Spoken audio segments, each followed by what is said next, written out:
What's up, everybody? Welcome back into the Lettermen Lounge. That's Matt Parker on the other side of that screen. You already know that, though, because you watch the Lettermen Lounge every week. Usually it's on Thursdays, sometimes Fridays. Last week, Saturdays, because you went up to see Carlo, the new Ohio State commit, the offensive lineman. We'll get into that and a lot more here on today's edition of the Lettermen Lounge, Lettermen Row's Ohio State recruiting podcast. Matt Parker, how are you doing?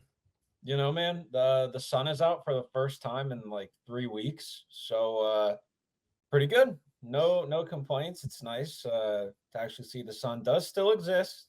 But the sun has been out for Ohio State on the recruiting trail. I'll tell you that much. That much I do know. So yeah. How about you? How are things? Good. Not much to complain about. And if I tried to complain, no one would listen. So I don't do it. The sun is out. It's nice. You can see it a little bit in the background of my screen. And we're going to talk Ohio State recruiting. And I don't think that it can be a bad day when you talk about Ohio State recruiting, especially right now, Matt, because January was quite fruitful for this program. A lot of visitors came to campus, people shuffling through the Woody Hayes Athletic Center, learning a little bit more about the program. Three new members of the class learned enough about the program previously to decide to go ahead and remove the silent status from their commitment and just go ahead and commit in the month of January. We're going to talk about it. First, Devin Sanchez on January 6th, I believe, on Saturday, January 6th, commits to Ohio State. On the same day that Seth McLaughlin, the new center that's going to help Ohio State in 2024, he committed, and then Devin Sanchez committed just a couple hours after. That was a big day for Ohio State. Then you go to Zahir Mathis, defensive end, edge, Ohio State, desperate position of need. He commits to Ohio State a few days later. And then Saturday, like we said, you were up in Toledo. We're going to talk about that trip. Four-star offensive lineman, a desperate position of need. Excuse me, Carter Lowe commits to Ohio State. That is just an absolute winner for Justin Fry. All in all, Matt, a good month in January for Scarlet and Gray. Yeah, let's start with the most recent and work our way backwards. And we'll only spend a couple of minutes on it on each new 2025 commit, just because there are still some things happening this weekend for Ohio State in terms of visitors, and it is technically plural visitors, but we'll get to that in a few moments here. But yeah, being up at Toledo Whitmer last Saturday. Carter Lowe had been a silent to Ohio State for a couple of weeks now, but announced his decision on his grandfather's birthday, which was pretty cool. His grandfather was in the audience and is a big Ohio State fan, so that was pretty cool to see. You love to see those kind of moments and things like that between, uh, a prospect and his family and stuff like that. That's one of the biggest things is that like it's not just Ohio State doesn't just recruit Carter Lowe. Ohio State recruits his family, the Toledo Whitmer staff, the entire community essentially. So to see all of that come to an end in person is pretty cool. Um, but yeah, we talked about this last week in our reaction video for Carter Lowe committing to Ohio State, and um, if you're not subscribed to the Lettermen Row YouTube channel, now would be a good time to do so, so you can watch all of our videos. That'd be pretty cool. For more in-depth analysis, though, go check out the Carter Lowe reaction video. But as we said in last Saturday, that's a big win for Ohio State for two reasons. One, it was at a position of need, and two, this was an in-state kid, but had a national recruitment. And anytime that happens and Ohio State wins that battle, it needs to be celebrated in two different avenues as, keeping an in-state guy home, but then also, keeping powers like college football powers like Georgia, Michigan, Alabama, Tennessee, who were in his final five along with Ohio State, to prevent Carter Lowe from going to those programs. So I think Carter Lowe has the potential to be. I mean, he is the cornerstone of this offensive line class, which is just him right now. But you're going to see, I mean, the board is going to take an interesting turn as we head into February. We have a dead period coming up, which means no visitors, no going out on the road. Coaches can still be in contact with guys. You'll certainly see that. But between February is like such an interesting month on the college football calendar because it's a recruiting dead period. And then it's nothing but workouts for the team. So, like, it's a big planning month for college football programs across the country between planning for spring ball and like how spring practices are going to run and stuff like that, but then also the recruiting aspect of it. I wouldn't be shocked if there's going to be some reevaluating of the offensive line board, but you don't have to do that if you're Ohio State with Carter Lowe because he's already in the class. So, uh, and I really Yeah, like him. I think he's really good. Obviously, I mean he's 6'5", pushing 300 pounds, and he's like the number 9 overall offensive tackle in the On3 industry ranking. So yeah, he's pretty good at the football too. So that's that's good for Ohio State. I would say that. But yeah. yeah, Then you go down. any thoughts? Yeah, I think that it's a good start for the class. Obviously, a big win. We talked about it on Saturday for that video, but these are the kind of recruitments you have to win, and if you don't, then your offensive line's going to suffer. I think it's a lot more of a Midwestern thing, keeping that balance of power and keeping the power unbalanced in the Midwest, making sure that, Notre Dame wasn't a big player in Carter Lowe's recruitment, but making sure that an offensive lineman like that, of that caliber, doesn't go to Notre Dame, making sure an offensive lineman of that caliber, with the way Michigan's been developing offensive linemen, doesn't go to Michigan, doesn't go to a Penn State, doesn't go to, your new Big Ten foes, Oregon, Washington, USC. And then when the SEC gets involved, it's an entirely different ballgame. And then you kept those programs like Georgia, like Alabama, a little different now, but like Tennessee, definitely a player in the NIL game. You kept them at arm's length and at bay long enough to develop the relationship to where Carter was okay committing to Ohio State this early in the process. I think that's huge. So, it's in layers for me. It's obviously big for Ohio State. It's big for the Midwest because you're keeping guys where they need to be when they're from Ohio, even though Toledo is not the friendliest Ohio State territory. Then you're keeping guys away from the SEC because we've seen Ohio guys before get enamored by a Clemson or by an SEC school and go down there. And so, yeah, I think it's big. Then you look, down the board, Matt, not down the board, but I guess up the board in one case, so here Mathis down the board from Carter Lowe. Maybe he might even be up the board because he's a top 100 player as well. And then Devin Sanchez. We've talked about both of these guys a little bit, but the Buckeyes have now a defensive end, a linebacker, and two members of the secondary already committed in the class of 2025. The offensive side, Tavian St. Clair, Carter Lowe, a couple other guys, Javen Boggs. I know I'm missing, one or two, but I'm not trying to name the entire class so far. But I think it's important that the Buckeyes have at least one piece, cornerstone piece. Yeah. An Ohio guy at linebacker, he can help you recruit. A top 100 at defensive end. Hey, if this top 100 wants to buy into Larry Johnson still, others should, and he can pitch that as a recruiting tactic. And then Devin Sanchez, one of the top corners in the country. Like, you've got some cornerstones there on that defensive side now, all because of what you did in January. And I think it's a good springboard for the rest of the cycle, Matt. Yeah, all three levels on the defensive side of the ball are well represented. And even though Ohio State only has seven or eight guys in its 2024 class or 2025 class, excuse me, they're all really, really good players. Like with Carter Lowe's commitment, that's now 5 players that are in position number 1 through 85 overall. Like, that's really freaking good, But to your point about using January as a springboard into, March, because you can't really do much of anything in February with the dead period, as we said. That's why planning is so important in February. Deciding, or rather sending invitations to, okay, is this going to be our big recruiting weekend during spring ball? How many guys from this program? How many guys from here? How many guys here? So on and so forth. So the logistics behind it to keep the momentum going is massive. Yeah. You mentioned Zahir Mathis being that cornerstone guy right now on the defensive line for Larry Johnson. And I did my first 2025 mock class a couple of weeks ago. I think if Ohio State does what it should do, I think Ohio State's going to have a defensive line class that is mostly from the Midwest. With, I mean, two guys from Indiana, two guys from maybe three guys from Ohio if Ohio State decides to offer Cedric Works, which is something to watch as we move into the spring ball territory here.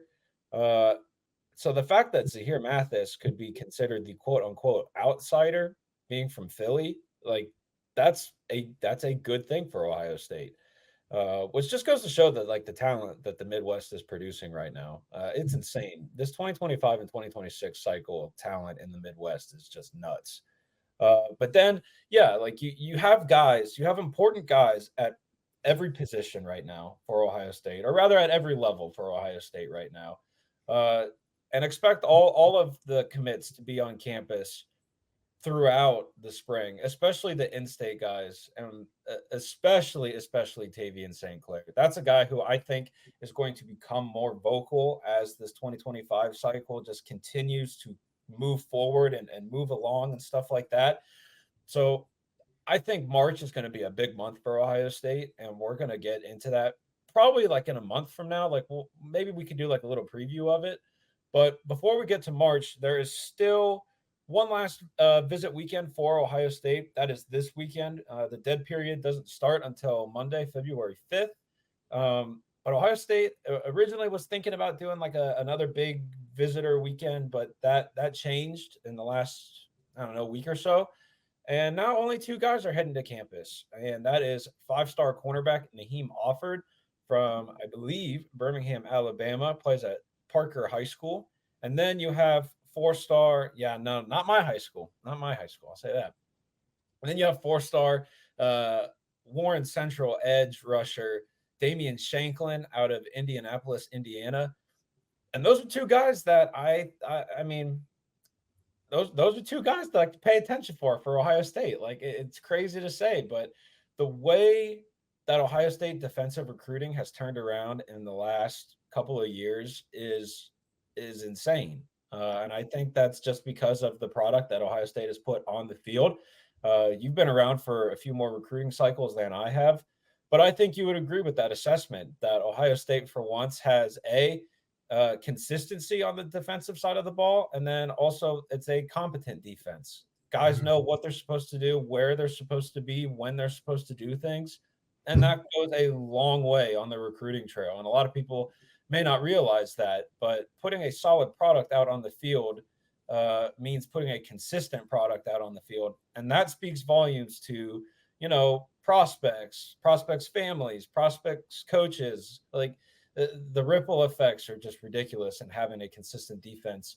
But let's talk about real quickly. We'll dive into Naim Offord here. Ohio State already has two cornerbacks in its 2025 class with Devin Sanchez from Houston, Texas, and then Blake Woodby from Baltimore, Maryland, out of St. Francis Academy. There's about two more spots left in that cornerback class already for Tim Walton, and Naim Offord is a take. I mean, you're not going to tell the number one cornerback by on three. You're not going to tell him no by any means. Do I think, obviously, like this is just a visit, just to get re-familiarized with Ohio State, with the staff, with the program, being in the Woody, walking around, seeing things, and so on and so forth. But this is a guy who, I mean, Ohio State is going to be a contender in this recruitment. I think anytime there's a top level cornerback anymore, you have to take Ohio State as a serious contender for that prospect. And that's just because of what Tim Walton has done on the recruiting trail, what he's doing, developing guys, so on and so forth. This is a recruitment that I think will go into the summer. It'll bleed into the summer. You'll have Alabama as a contender. You'll have Auburn as a contender. Just typical SEC programs for a kid down in Alabama. But if Ohio State makes a big push this weekend, that could be interesting. I don't know. What do you think? I think Ohio State has a real chance here. So here's why. I don't want to get like too serious on the show. Auburn's new defensive coordinator is DJ Durkin. If you don't know anything about DJ Durkin, look him up. You can negatively recruit against DJ Durkin. It's not hard. That's the Auburn part. You can negatively recruit. Like, do you want to go play for DJ Durkin? I don't know if Naim Offord wants to do that. He might, and that's fine. To each their own. Alabama in the 2024 class took 3 corners. All 3 of them were 5 stars. Okay, like Ohio State has had an incredible run of recruiting defensive backs. Seriously, it's been awesome. Talk about let's go through it. It's Denzel Burke right now, Jordan Hancock. That group from 21 is pretty good. You look at the 23 group, Jermaine Matthews, Calvin Simpson-Hunt, really, really good. 2024, Bryce West and Aaron Scott and Miles Lockhart. That's going to be a good group. It doesn't compare to what just being honest, it doesn't compare to what Alabama did in the 2024 class. They took Jalen Mbakwe, they took Zay Mincy, and they took Xavier Brown. All 3 of them 5-star cornerbacks. Then you also have Jameer Grimsley, who I believe has already transferred. Yeah, went to Florida. So you already lost one of them, but that doesn't matter. You've got 3 5-star cornerbacks from the 2024 class. Alabama, in the state of Alabama, is almost impossible to beat. And if a kid doesn't go to Alabama, he's probably going to go to Auburn. But I'm telling you right now, with the way that Alabama recruited the position in 2024 and Tavares Robinson leaving Alabama, and the way that Auburn has decided it's going to construct its coaching staff, not only with Hugh Freeze, but now with DJ Durkin, like, I would not be surprised if Ohio State becomes a big-time player here, because Tim Walton knows how to build relationships. He knows how to recruit the South. He knows what he's doing. And Ohio State already has 1 5-star corner in this class. Now it can go out and get a second and start to build a relationship with a second and say, okay, this is what this can be with 2 5-stars, one on each side. You guys develop for a year under these guys, and then you're the next wave of this new wave of Ohio State corners that we expect to be incredibly good. I know that that's a long-winded answer. I didn't mean to go very long, but like, I think all of these factors, Auburn still hasn't been able to show anything on the defensive side. They haven't put corners in the league very well. Alabama, entirely new coaching staff. The rest of the SEC, LSU just hired a brand new staff. That's going to be hard to develop that relationship back up with Naim Offord. Miami's going to be a player in this recruitment because Miami's a player in all recruitments, and we don't really need to go. We don't really need to discuss the haves and have-nots of why. But I think Ohio State is definitely a player here, and I wouldn't be surprised if you hear Ohio State buzz start to pick up on Naim Offord after this visit. It'll be interesting for me to see how Tim Walton navigates all of this, because Dorian Brew is still out there for Ohio State. Ohio State loves Dorian Brew, the 4-star cornerback out of Conroy, Texas, just outside of the Houston area. Yeah, that'll be interesting to see how Tim Walton has to navigate all of this, because Dorian Brew was supposed to commit on January 24th, pushed back his commitment date. It hasn't, a new one hasn't been announced or anything like that. So we'll see. I mean, we'll see how Tim Walton is going to navigate all of this. And then you still have guys like, Mark Zachary from Ben Davis out in Indianapolis is still out there. I mean, the board is pretty long. Tim Walton certainly has his options, but it's almost like I'm ready to put Tim Walton in the Brian Hartline category of he's going to get who he wants. And the fact that he's been able to do that in a short amount of time is pretty impressive. But also, Tim Walton's resume is pretty impressive as well. So hats off to him.